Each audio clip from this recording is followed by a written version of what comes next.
Mungkin orang tua biasanya pikir, yang penting anakku udah bisa baca nih gitu, udah bisa baca, udah bisa nulis, udah bisa hitung, udah siap masuk SD gitu. Padahal bukan itu justru yang perlu disiapkan.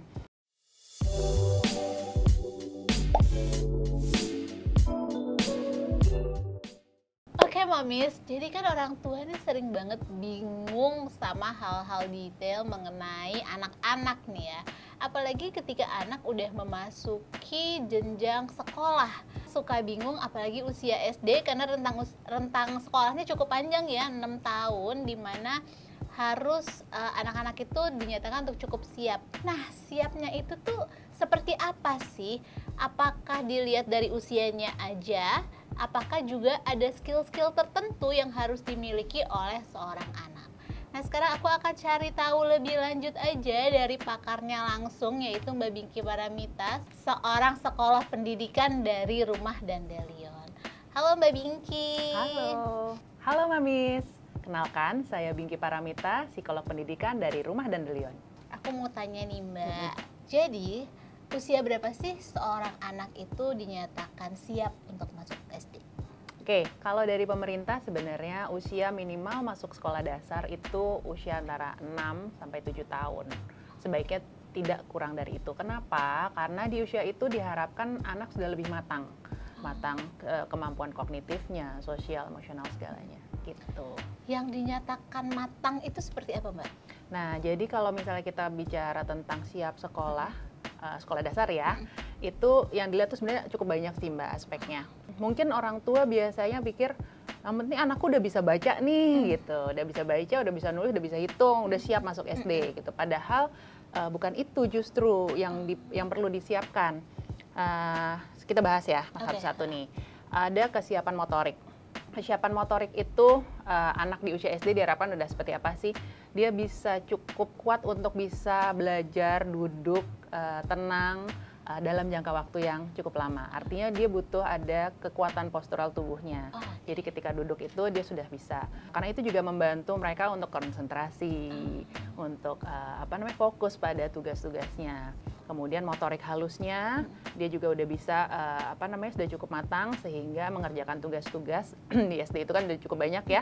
Itu juga udah lebih lancar. Kemudian secara kognitif dan bahasanya mereka bisa paham instruksi, terutama instruksi yang diberikan dalam kelompok besar. Karena kalau misalnya SD ini kan udah nggak one on one lagi dan biasanya kan klasikal ya. Jadi mereka sudah bisa mengikuti instruksi secara di kelas, kemudian secara bahasa dia mampu mengutarakan pendapatnya, keinginannya. Kalau misalnya ada yang nggak bisa dia bisa bertanya gitu. Nah kemudian kemandirian. Nah kemandirian ini juga penting. Jadi di anak usia SD diharapkan dia sudah bisa toilet trainingnya udah pasti udah harus lulus dan juga sudah tidak perlu dibantu ketika butuh ke toilet. Kemudian berpakaian untuk berganti pakaian karena bisa jadi nanti di usia SD ada butuh ganti baju olahraga gitu ya. Nah kemudian untuk makan itu juga perlu secara mandiri. Jadi secara kemandirian mereka sudah siap. Kemudian hal yang penting juga adalah kematangan sosial emosional. Bagaimana mereka bisa berelasi, berinteraksi dengan teman, dengan orang yang lebih dewasa.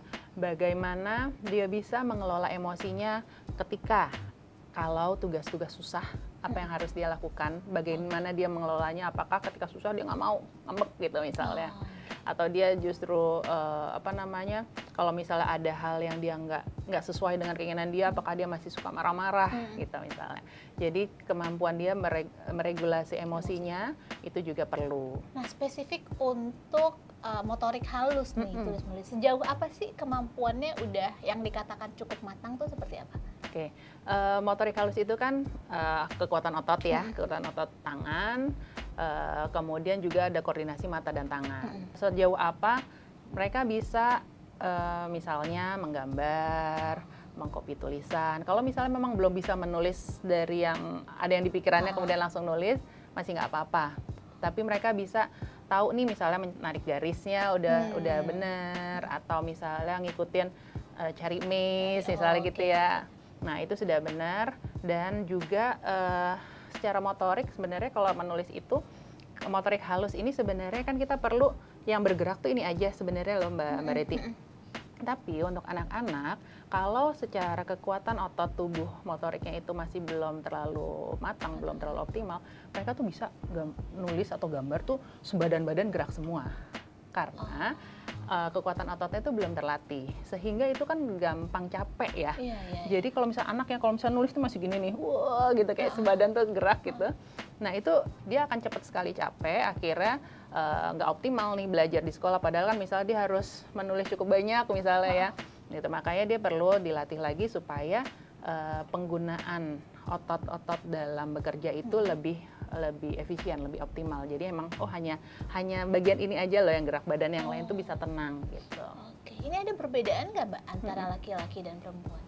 Nah, menurut penelitian sebenarnya di usia-usia awal sekolah SD itu ada perbedaan kematangan. Nah, tapi kembali lagi setiap individu kan beda-beda ya. Jadi kalau misalnya kita bilang, aduh anakku laki-laki atau anakku perempuan udah pasti matang lah, nggak apa-apa deh aku cepetin aja gitu. Mendingan kita cek dulu deh gitu, karena setiap individu pasti punya kecepatan perkembangan yang beda-beda ya. Oke. Nah, informasi ini kan secara detail ya seperti Mbak Bingki sampaikan, ini kan masih belum terlalu familiar nih untuk para parents sebenarnya kan, untuk momis dan daddies di rumah. Kalau anaknya udah telanjur masuk sekolah, ada efeknya nggak sih Mbak?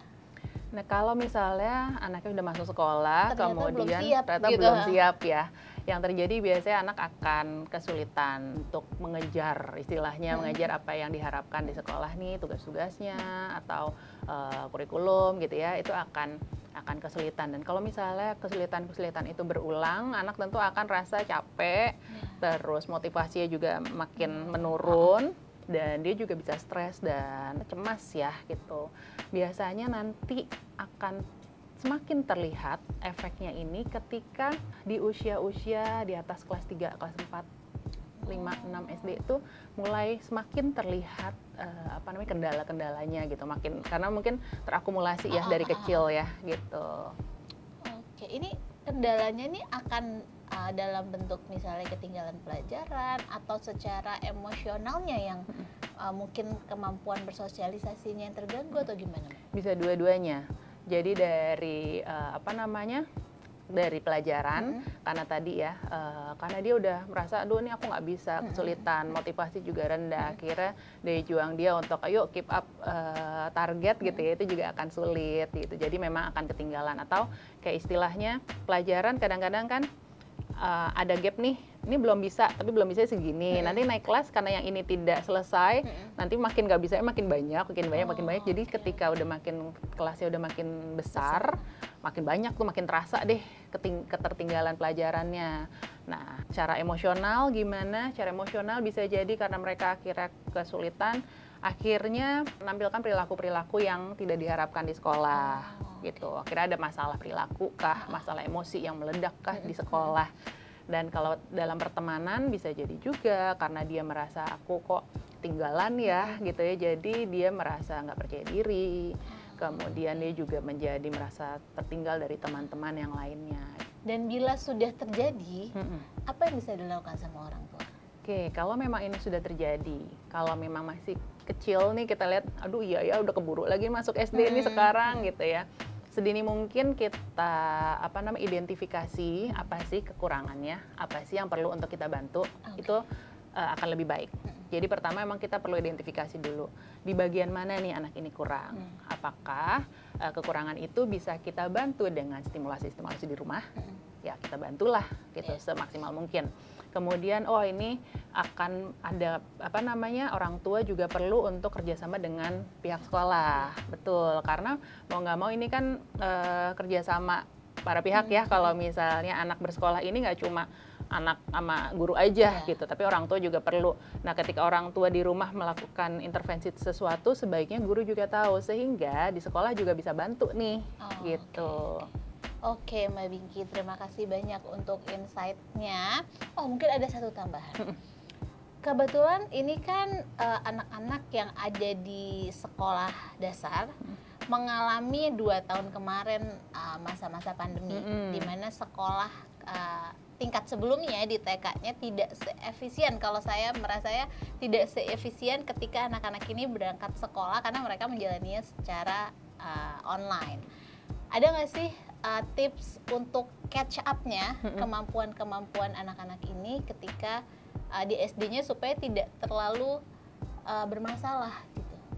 Oke, tipsnya sebenarnya berikan kesempatan mereka untuk eksplorasi, berikan kesempatan dan juga stimulasi yang dibutuhkan untuk anak-anak. Kalau misalnya kita ngeliat, dulu ini karena pandemi anak akhirnya banyakan jadi couch potato gitu ya, cuma leh-leh di sofa aja gitu karena nggak bisa kemana-mana. Maka berikanlah kesempatan dia untuk bergerak aktif lebih banyak gitu.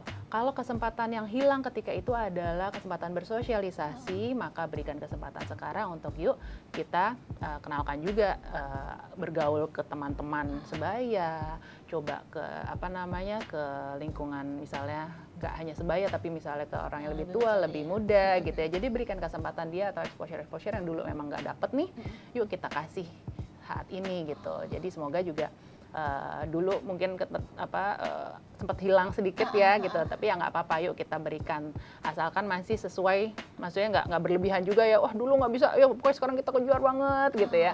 Dikejar banget boleh, tapi tetap kembali lagi kita lihat yuk kebutuhan kapasitasnya anak juga gitu. Oke, Mbak Binky, terima kasih banyak untuk insight-nya. Semoga sedikit banyak menjawab pertanyaan momis dan daddies di rumah. Biar ada gambaran nih, karena tadi jujur aku aja baru dengar secara detail dari Mbak Binky tentang kesiapan-kesiapan apa nih yang benar-benar perlu disiapkan oleh orang tua, dilihat, dievaluasi sebelum memutuskan untuk oke, berarti anak ini sudah siap untuk memasuki sekolah dasar. Terima kasih banyak momis dan daddies di rumah. Boleh banget komen di bawah tema-tema apa lagi nih yang mau dibahas sama Momis Daily dan tim.